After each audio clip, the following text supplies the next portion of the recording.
ایک قاری نے بچے کو اتنا مارا کہ وہ انتقال کر گیا۔ بہت صدمہ ہوا، بہت دکھ ہوا۔ اس کی کمر کی فوٹو تھی، اس معصوم بچے کی میت کی فوٹو تھی، اور اس نامراد قاری کی فوٹو تھی۔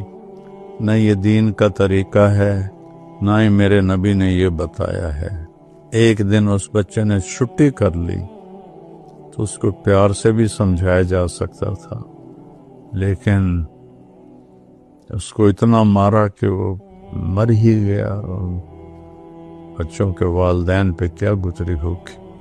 ہمارا ستم یہ ہے کہ ایک بچہ حفظ کر کے فارغ ہوتا ہے، اس کو بغیر سمجھائے، بغیر بتائے، بغیر تربیت کے اس کو حفظ کی جماعت میں بٹھا دیتے ہیں۔